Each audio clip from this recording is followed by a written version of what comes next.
Bien, bonjour à toutes et tous, bienvenue au Collège de France et plus particulièrement dans le cadre du séminaire que j'organise cette année parallèlement aux leçons du jeudi matin. Comme vous l'aurez vu sur le programme, j'ai choisi cette année de repartir sur la même formule que l'an dernier, avec le même titre, Sacrifice en comparaison 2, forcément. Et donc, j'accueille un mercredi sur deux, pendant la période de mes cours, deux collègues qui viennent de champs d'investigation distincts. Et je leur ai demandé de livrer leur regard sur les questions du sacrifice et notamment, mais pas uniquement, dans la dimension sociale et politique, puisque je parle cette année du sacrifice dans les cités. Ce sera donc la formule qui sera systématiquement appliquée, hormis un des séminaires où j'ai invité uniquement des collègues hellénistes pour parler d'aspects de l'opération sacrificielle dont je traite de façon moins directe, notamment tout ce qui relève de l'archéologie expérimentale et de la zooarchéologie. Mais aujourd'hui, place à la comparaison, et donc je suis extrêmement ravie d'accueillir Pierluigi Lanfranchi et Marie Lecomte-Tillouin, qui vont nous parler donc respectivement du sacrifice chrétien. Vous voyez, ce sera la première intervention qui nous sera donnée. Et puis, par ailleurs, dans une démarche d'anthropologie de terrain, le sacrifice en contexte népalais. Donc nous entrons systématiquement dans le contemporain. Ça, c'est un point important. Ça veut dire évidemment qu'il y aura aussi une approche de l'opération sacrificielle qui sera, je dirais, moins médiatisée au sens de filtrer par rapport à ce que moi, pour l'Antiquité, je peux évidemment vous livrer dans mes cours. Donc il faut un petit mot d'avertissement. Certaines images, comme on dit dans les médias, pourront heurter les âmes sensibles. J'aime autant vous prévenir, mais bon, je pense que ça fait aussi partie de la démarche, et notamment ça ouvre tout un pan de cette investigation que les antiquisants, malheureusement, sont bien démunis à affronter eux-mêmes. Donc je voudrais vous présenter d'abord brièvement Pierluigi Lanfranchi, qui va ouvrir donc cet après-midi de séminaire. Alors, Pierluigi est maître de conférence à l'université d'Aix-Marseille en hellénisme et judaïsme, donc il est à la fois philologue et historien des religions. Il a soutenu en 2005 une thèse qui portait sur une œuvre particulière, en tout cas pour les hellénistes, une œuvre particulière, à savoir l'Hexagogée d'Ézéchiel le Tragique. Donc Ézéchiel le Tragique est un auteur du IIe siècle avant notre ère qui a écrit en fait une tragédie sur l'Exode avec Moïse en héros de la tragédie, le tout donc écrit en grec. Et dans sa thèse, Pierluigi Lanfranchi a présenté une édition, une traduction, un commentaire de cette tragédie, et donc le tout a été publié chez Brill en 2006.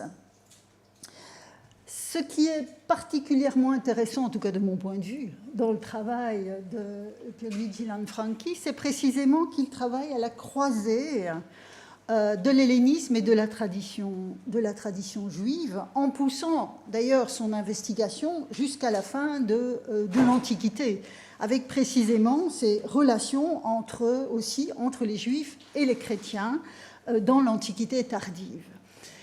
Comme vous vous en doutez, ces intérêts portent aussi sur le sacrifice, ce qui justifie l'invitation d'aujourd'hui. Il a en effet participé à un programme transversal de recherche intitulé « Sacrifice animal en Méditerranée ».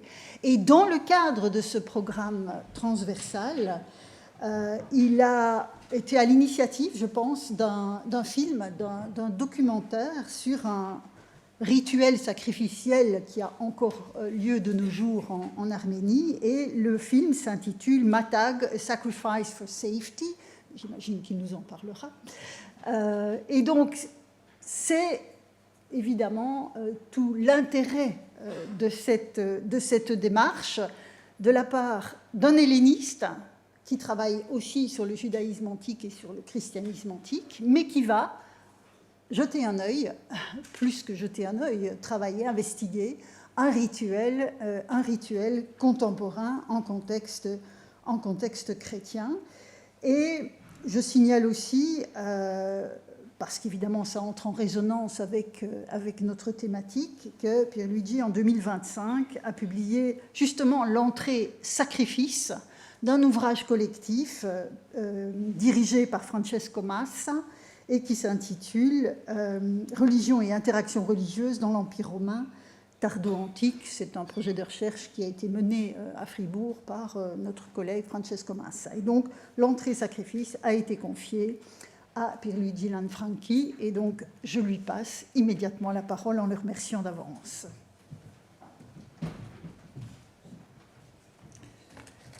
Merci beaucoup pour cette présentation et pour cette invitation et pour me donner la possibilité de vous présenter mes recherches qui donc portent sur le sacrifice animal dans les sociétés chrétiennes de l'Antiquité jusqu'à nos jours. La plupart des personnes en Europe occidentale, y compris parmi les historiens des religions, ignorent que certains chrétiens, par exemple en Arménie, en Géorgie, dans le Caucase, pratiquent de nos jours le sacrifice animal. Au début du mois de juin de 2023, je suis parti en Géorgie pour assister à une fête qui s'appelle l'Omisoba dans le village de Mleta, situé au nord-est de la Géorgie, pas loin de la frontière avec la Russie. J'y suis allé avec des collègues anthropologues, ma collègue Yulia Antonian de l'Université d'Erevan et Olivier Givre de l'Université de Lyon et Detelina Tocheva du CNRS. Et on était accompagné par un guide et interprète géorgienne, Tinatin Mosiashvili. Les célébrations de l'Omisoba comprennent un pèlerinage du village de Mleta jusqu'à un sanctuaire qui se trouve là-bas, sur la crête, qui sépare la Géorgie de l'Ossétie du Sud, occupée par la Russie depuis la guerre de 2008. Je disais donc que cette fête comporte un pèlerinage au sommet du mont Lomisa, ainsi que le sacrifice d'animaux, principalement des moutons, qui sont cuisinés et consommés par des familles lors de banquets dans le village situé sur les pentes de la montagne. Donc nous sommes arrivés à la veille de la fête. La fête attire de nombreux habitants des vallées environnantes et de toute la Géorgie pour un rassemblement festif qui réunit souvent les membres d'une même famille. Les pèlerins avaient déjà installé des tentes, des campements, des voitures, des camionnettes le long de la route et dans les champs autour du village. Ici, c'est le sanctuaire de Saint-Georges au sommet, sur la crête de la montagne qui surplombe donc la vallée. Des dizaines de personnes étaient rassemblées autour de chaudrons fumants et de tables faisant la fête en chantant et en riant. Dès que nous sommes arrêtés pour jeter un coup d'œil, une famille d'une vingtaine de personnes de tout âge nous a invités à fêter avec eux, à boire du vin, de la tchatcha, qui est l'eau de vie géorgienne, et à manger de la viande bouillie préparée dans des chaudrons à proximité. Notre guide nous a proposé de rencontrer une famille de M. Valiko et Tamar Bourdouli, qui nous ont expliqué que seulement les membres de cette famille Bourdouli sont autorisés à pratiquer le sacrifice et à prononcer la bénédiction sur les animaux qui sont sur les animaux sacrificiels. Il s'agit donc d'une famille élargie, d'un clan local de spécialistes rituels qui se passent de père en fils ce rôle, mais dont les responsabilités comprennent une série de fonctions, pas seulement de sacrificateurs, mais aussi de juges informels. Nous avons ensuite, par ailleurs, Madame Tamar était à l'époque soviétique ingénieure aérospatiale. Nous avons visité ensuite l'église du village qui abrite une copie de l'icône miraculeuse. Malheureusement, je n'ai pas d'image de l'icône de Saint-Georges à cheval sur un destrier écarlate, une icône qui est liée au mythe de fondation de la fête. Selon la légende, en effet, l'icône aurait été volée par des envahisseurs, tantôt les Turcs, tantôt les Tchétchènes, qui l'auraient emportée avec les prisonniers géorgiens dans leur pays. Et pendant ces temps, les envahisseurs ont connu des malheurs et leurs sages ont attribué ces malheurs à cette icône. Et ils ont décidé de la brûler, mais l'icône s'est envolée dans les airs et elle est revenue en Géorgie. Selon une autre version de la légende, un taureau apparut avec l'icône clouée entre ses cornes et l'aurait ramenée en Géorgie, s'arrêtant justement sur le mont Lomisa. Et dans une autre version encore, le roi tartare aurait libéré 7000 prisonniers géorgiens qui revinrent, guidés par l'icône, à cet endroit-là.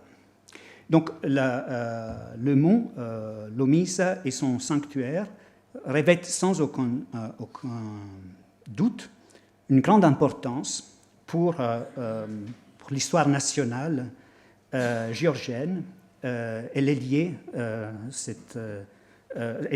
cet endroit aux invasions militaires, aux affrontements culturels, aux revendications territoriales, même actuellement, comme je l'ai dit tout à l'heure.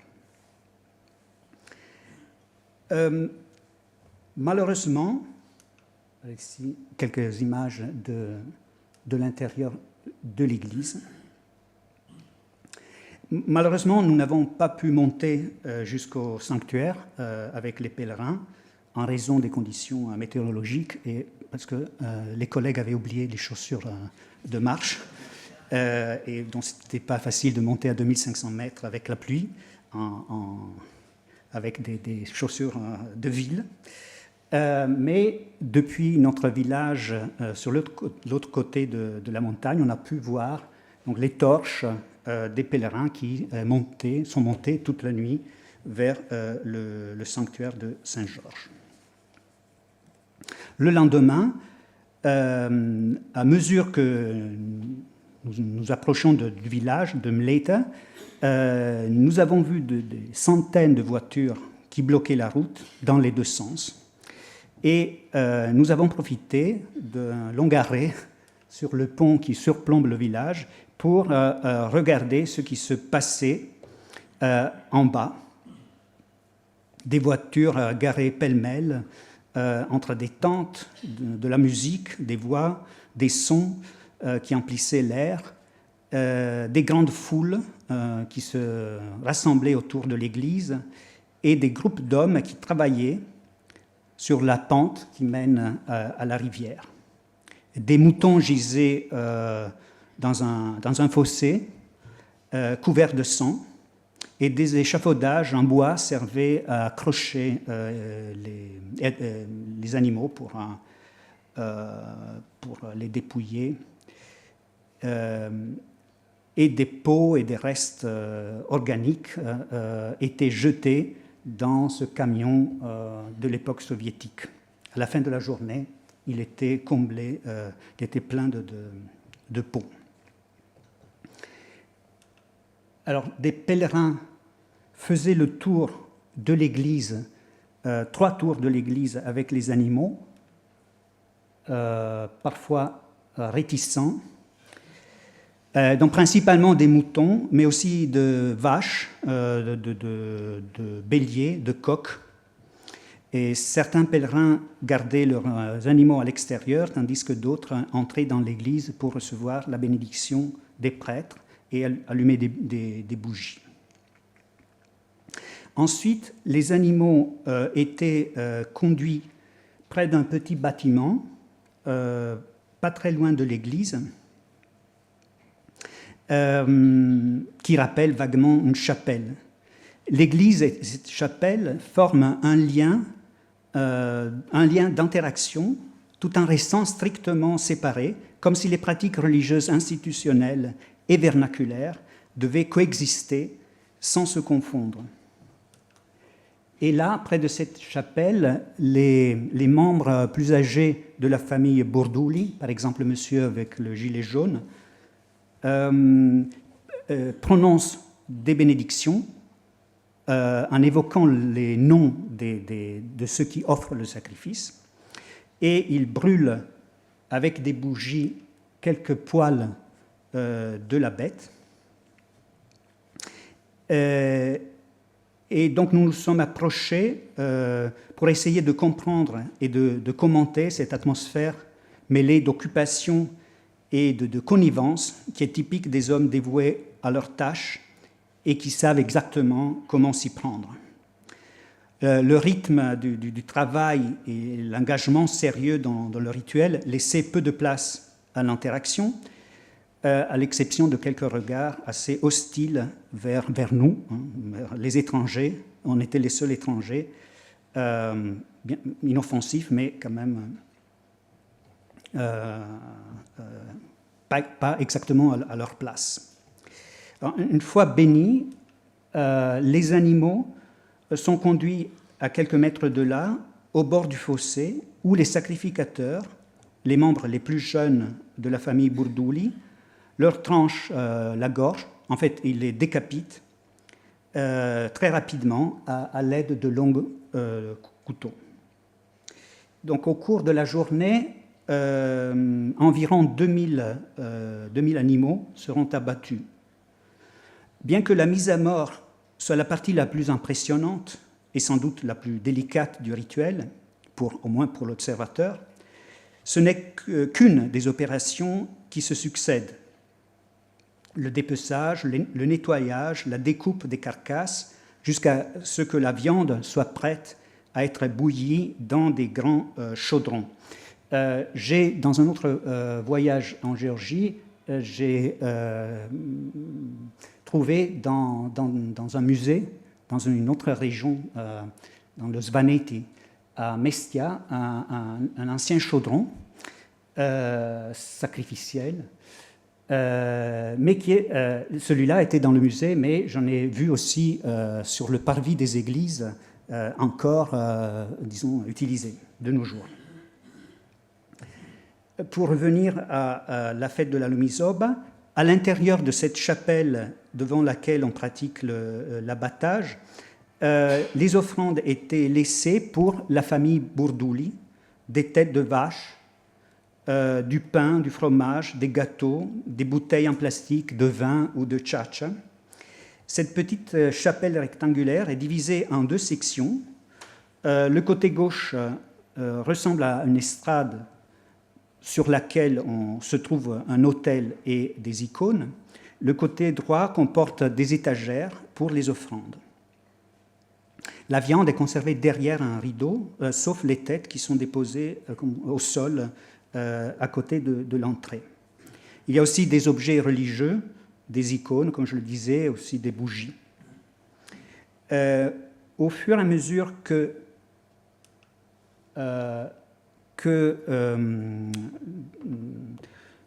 les gens s'habituaient à notre présence, on a pu discuter avec certains, plutôt mes collègues qui parlent russe, et grâce aussi à l'interprète géorgienne.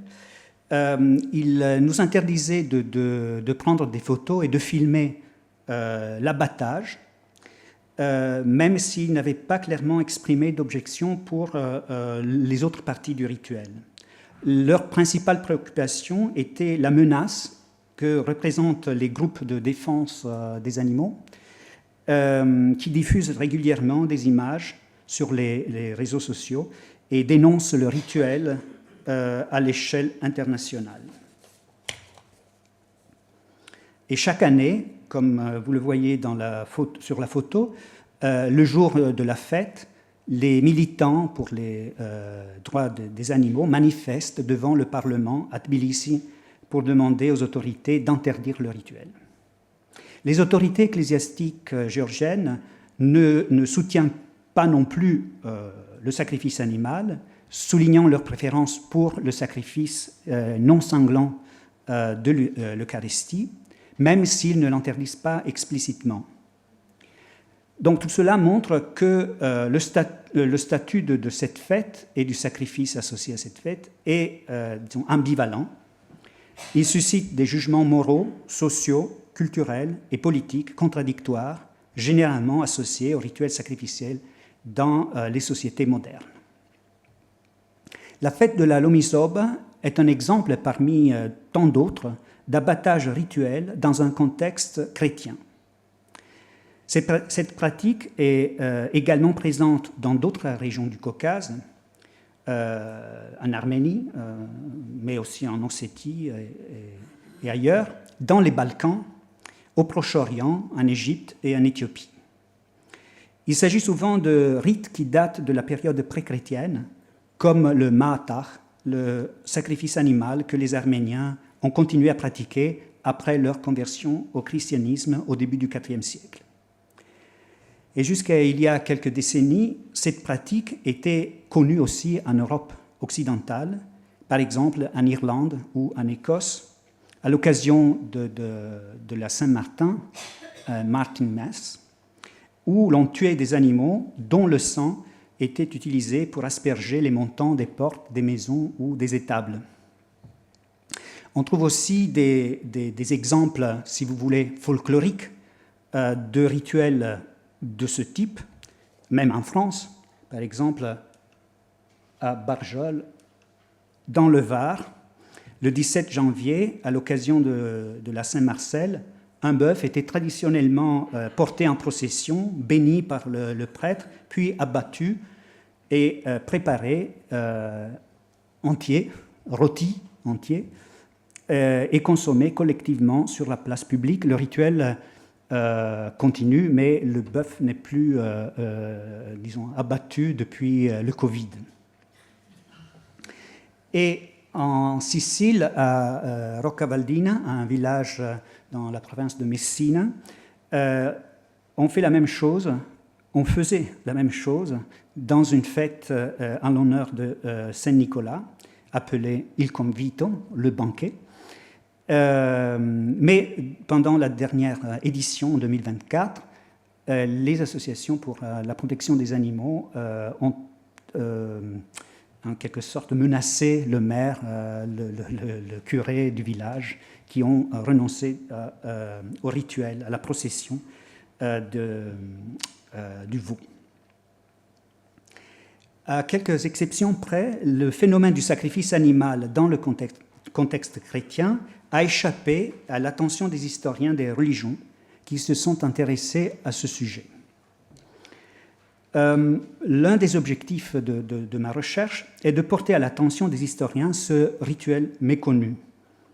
Je voudrais maintenant avancer quelques hypothèses sur les raisons pour lesquelles le sacrifice animal chrétien n'a pas suscité l'intérêt des historiens des religions. Il est certain qu'un préjugé théologique a pesé dans ce manque d'intérêt.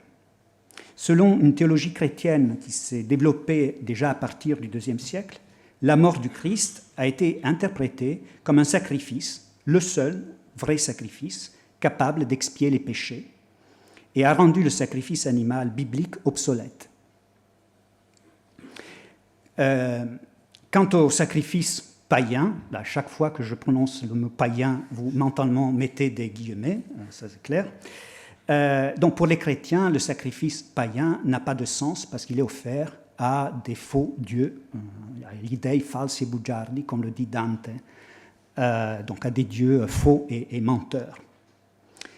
Selon le récit traditionnel, avec la christianisation de l'Empire et les décrets des empereurs à la fin du IVe siècle, des empereurs chrétiens, le sacrifice animal païen, qui avait perdu de son importance et était également critiqué par les philosophes néoplatoniciens, aurait été définitivement interdit.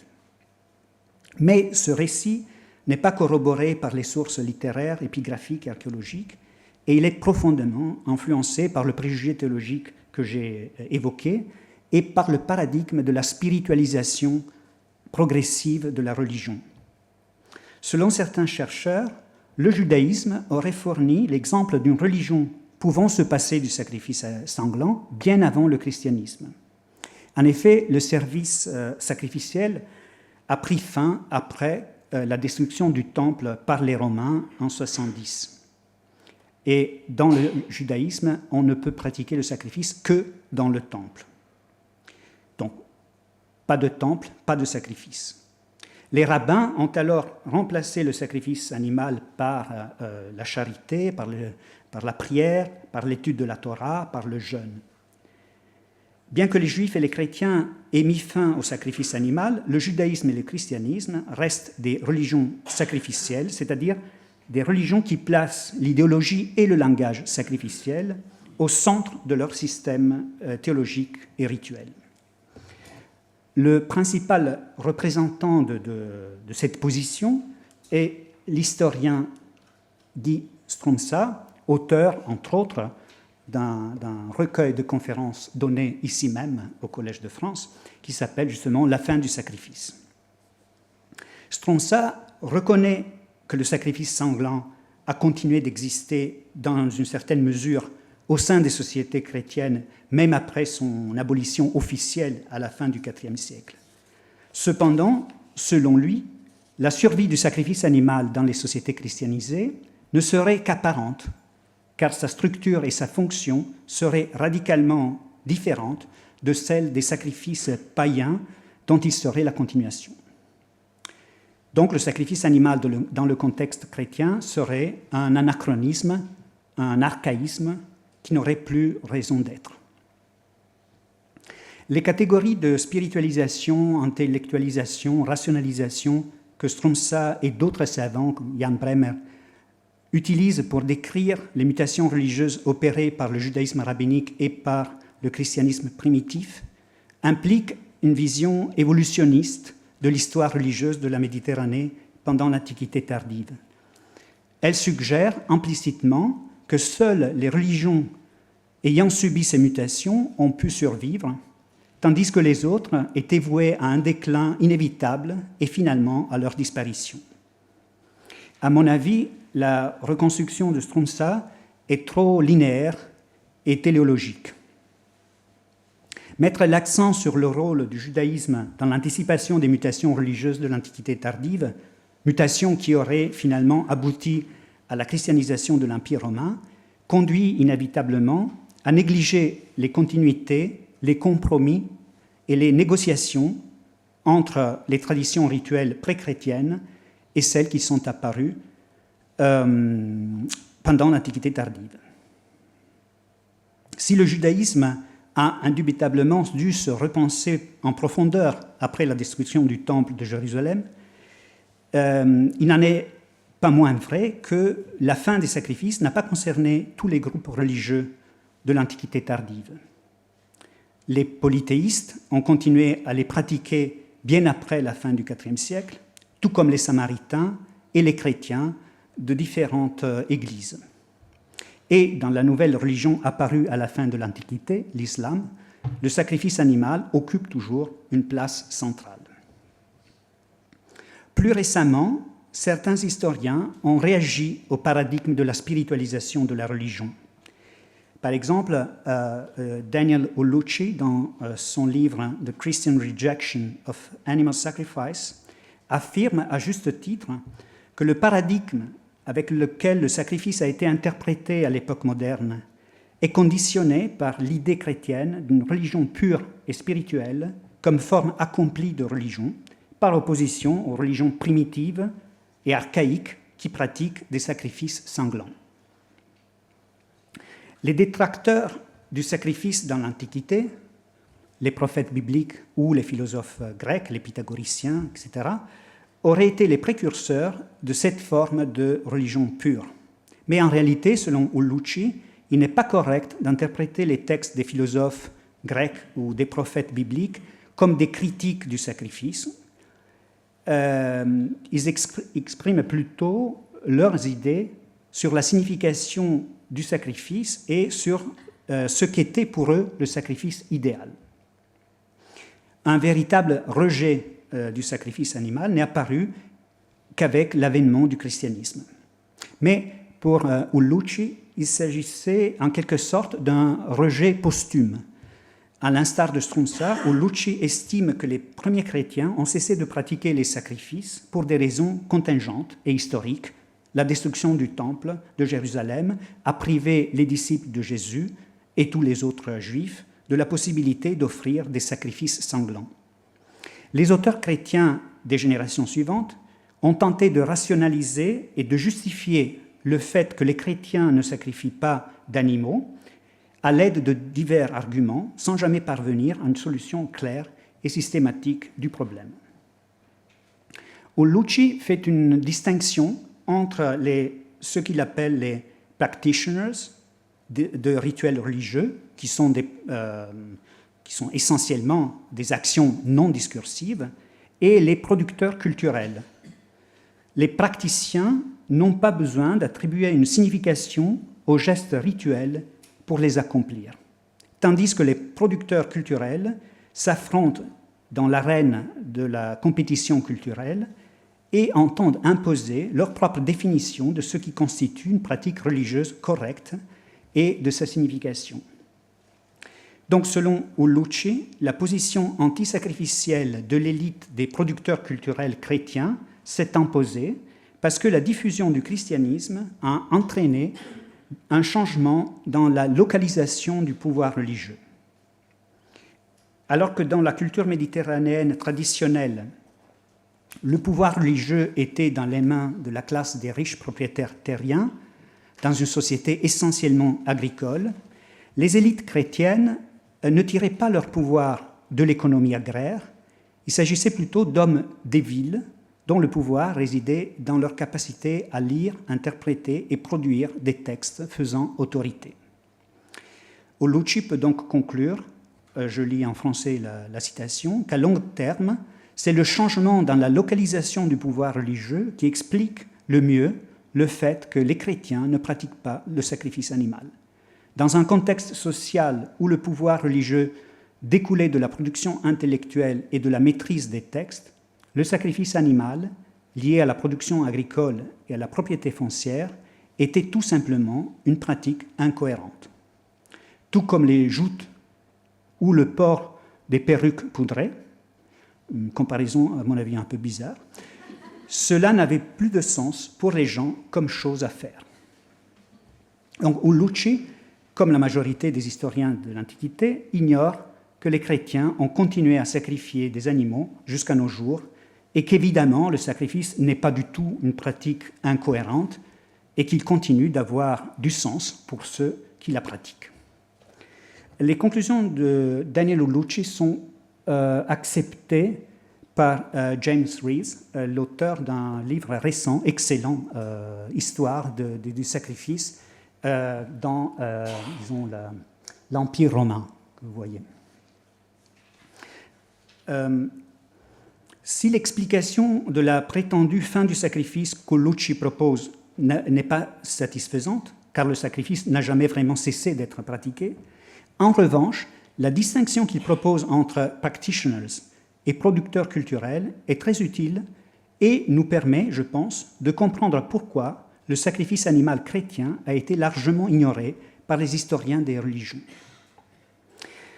Il est en effet essentiel de distinguer deux niveaux, celui des activités sacrificielles est celui des spéculations et des élaborations conceptuelles autour du sacrifice. Les chercheurs modernes ont généralement privilégié le point de vue des experts religieux, lettrés, et ont négligé celui des acteurs de la religion de l'échange social. J'emprunte les catégories de spécialistes lettrés et de religion de l'échange social quotidien à Stanley Stowers, dont vous voyez le livre à côté de celui de Reeves. Le sacrifice animal chrétien se situe au niveau de ce que Stowers appelle justement la religion de l'échange social quotidien. 3 types de pratiques se distinguent dans ce type de religion dans le monde ancien. Les pratiques divinatoires, les pratiques liées au langage, la prière, les malédictions, et les pratiques de réciprocité sociale, donc les offrandes et les sacrifices. Les connaissances les plus importantes pour ce type de religiosité ne sont ni les récits mythiques ni les discours théologiques, mais une combinaison de connaissances pratiques issues d'habitus sociaux communs, de traditions, d'inférences sur le comportement de la divinité en tant que personne. Le mode de fonctionnement de la religion de l'échange social quotidien est très différent de celui des producteurs culturels cultivés, spécialistes de la religion en raison de leur capacité exégétique, de leur prestige et de leur appartenance à l'élite sociale. Ces spécialistes et producteurs culturels forment des communautés textuelles qui regroupent une petite partie de la population. Néanmoins, les chercheurs ont tendance à faire coïncider ces communautés textuelles avec la religion juive, la religion chrétienne, sans tenir compte des segments importants de la population qui n'étaient pas du tout intéressés par l'activité exégétique en tant que méthode épistémique fondamentale. Selon Ramsay MacMillan, dans le christianisme des premiers siècles, l'élite cultivée ne représentait que 5% de la population chrétienne. C'est précisément le point de vue de ces spécialistes et des producteurs culturels anciens qui a dominé la recherche sur le sacrifice animal. Cependant, ceux qui pratiquaient le sacrifice dans l'Antiquité n'étaient pas nécessairement des lettrés, et cette pratique ne dépendait pas des textes écrits et de leur interprétation. Comme le dit Stowers, je cite, « En revanche, les pratiques de sacrifice animal étaient liées à l'agriculture, à l'élevage, à la terre. Ce n'était pas l'écriture, la lecture, les techniques d'interprétation, l'art oratoire, la prise de position sur la vérité, mais des versions particulières de l'abattage, de la cuisson, de la consommation de ce qui provenait de la terre et de l'observation des signes qui constituaient les compétences religieuses centrales du sacrifice. » Ce sont ces éléments que l'on retrouve également dans le sacrifice animal chrétien contemporain. Donc, l'objectif de ma recherche est de comprendre la pratique du sacrifice animal dans les sociétés chrétiennes en la situant au niveau de la religion de l'échange social quotidien et en la sortant des débats antisacrificiels des élites chrétiennes et à leurs discours théologiques et normatifs. Bien évidemment, le problème qui se pose à l'historien de l'Antiquité est celui de saisir la religion de l'échange social quotidien, étant donné que la documentation dont il dispose, ou elle dispose, provient presque exclusivement des producteurs culturels cultivés. La littérature patristique est le produit de cette dernière forme de religiosité, mais elle a pour cible polémique la religion de l'échange social quotidien, dont elle cherche tantôt à interdire les pratiques, tantôt à les réformer pour les rendre compatibles avec son propre modèle de christianisme. Les auteurs patristiques tels Augustin, Chromas d'Aquilée, Zénon de Vérone et tant d'autres qui critiquent les sacrifices pratiqués par ceux qu'ils définissent des demi-chrétiens qualifient justement les acteurs de la religion de l'échange social quotidien de chrétiens ambigui et lubrici, ambigus et vacillants, de turba non docta legendi, une foule illettrée, de carnalis et imperita plebs, de populace, charnel et inculte. Leurs écrits reflètent donc des positions normatives et visent à tracer une ligne de démarcation nette entre ce qui est chrétien et ce qui est païen. Cette fois-ci sans guillemets, parce que c'est le terme qu'ils utilisent, dans une logique d'exclusion mutuelle.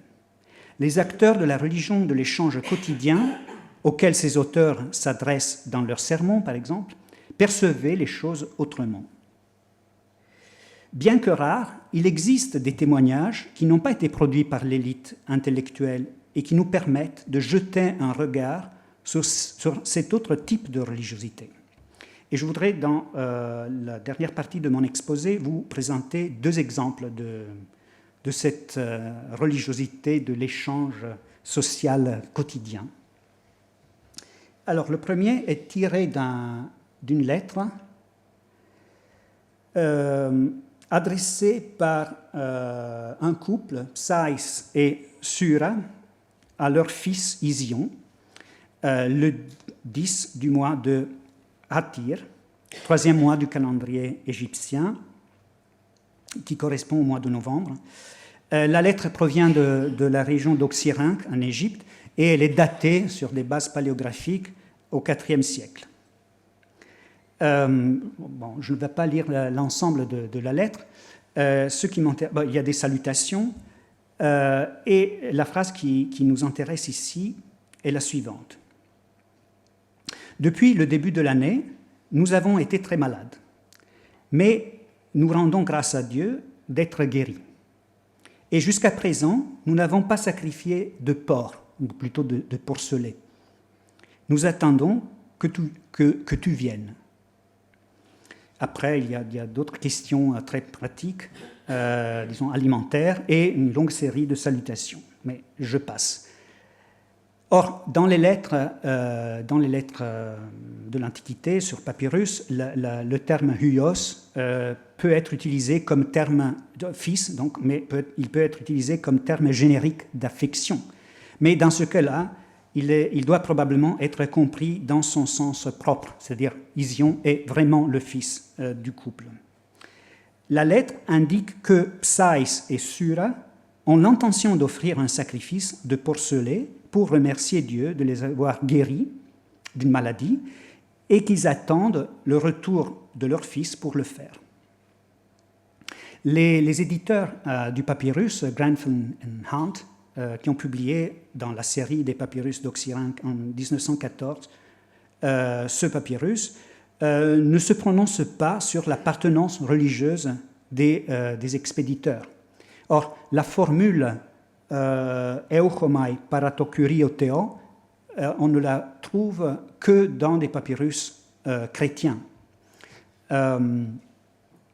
Mais l'un des premiers éditeurs du papyrus, Giuseppe Ghedini, dans les années 30, dans un recueil de lettres chrétiens, avait initialement exclu cette lettre, malgré la formule chrétienne, justement en raison du verbe tuein, qui le gênait. Ensuite, il était revenu et il avait décidé d'inclure cette lettre dans le recueil de lettres chrétiennes, mais en disant que tuein, il fallait l'entendre au sens banal de tuer, et non pas de sacrifier. Or, il est vrai que tuein peut être utilisé aussi pour l'abattage profane.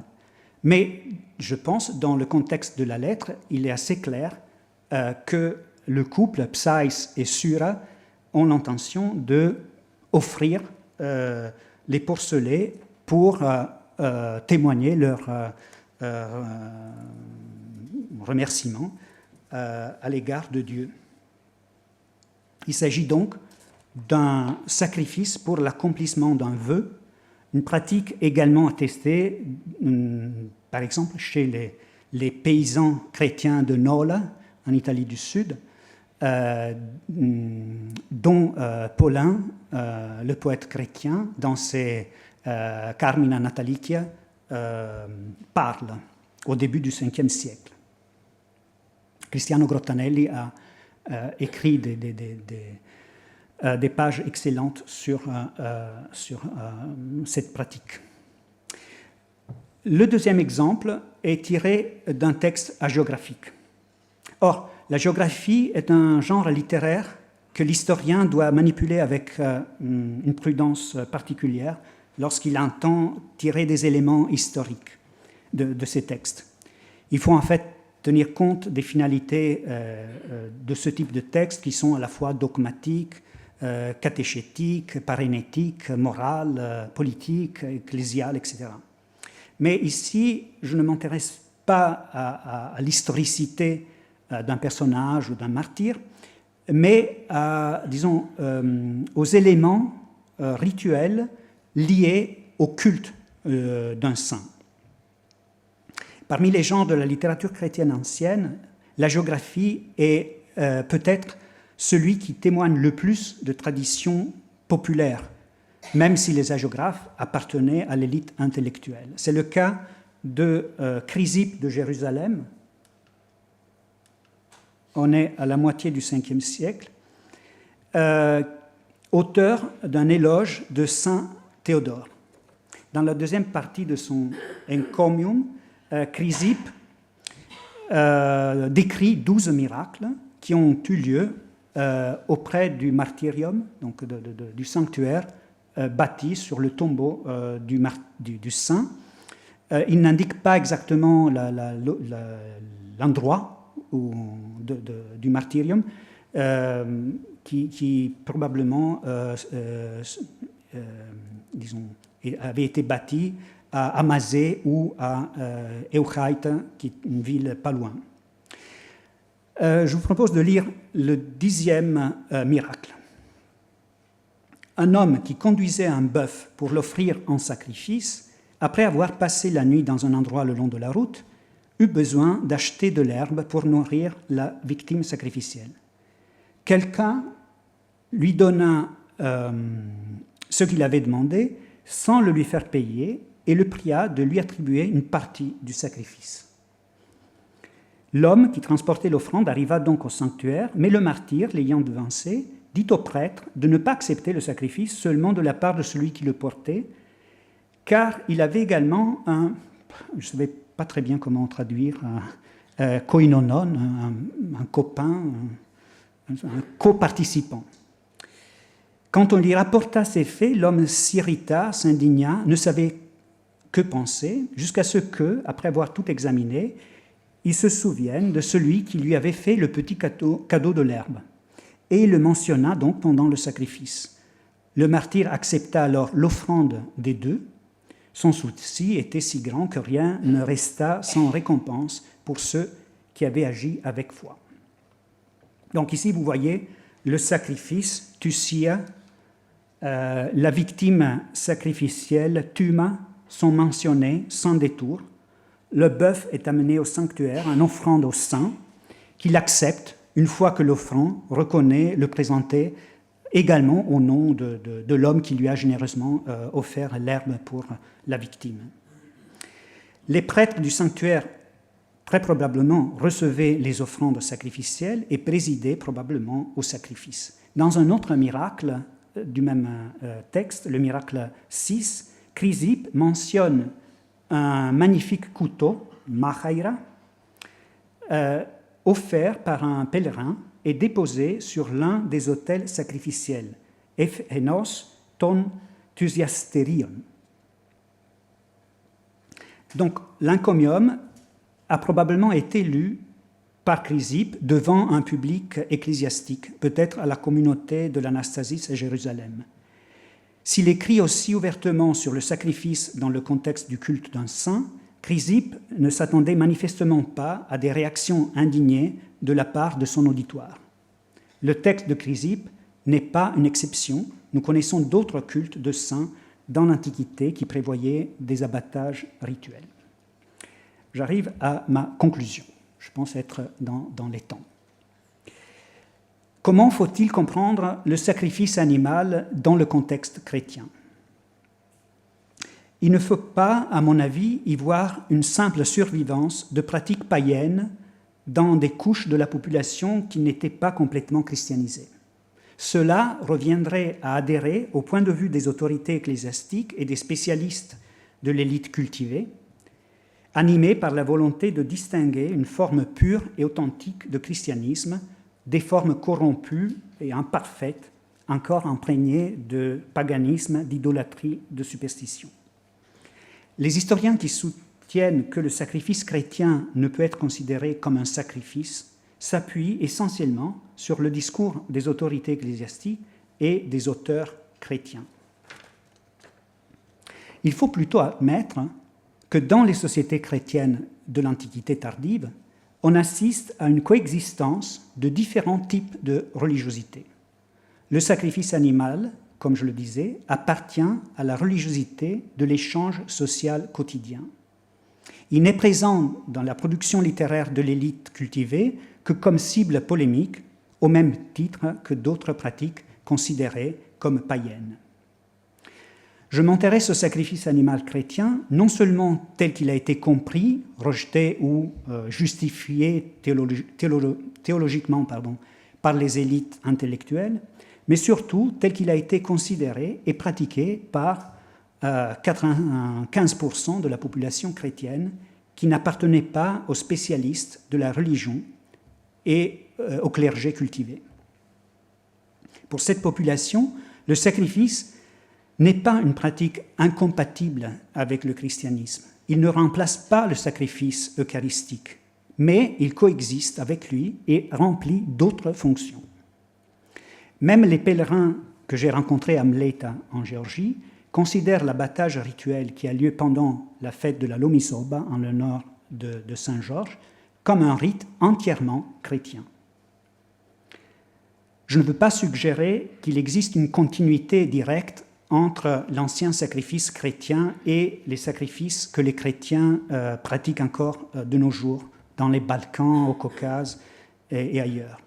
Comme tout phénomène historique, le sacrifice chrétien a subi des changements qui ne peuvent être compris qu'à travers une analyse contextuelle attentive et poussée.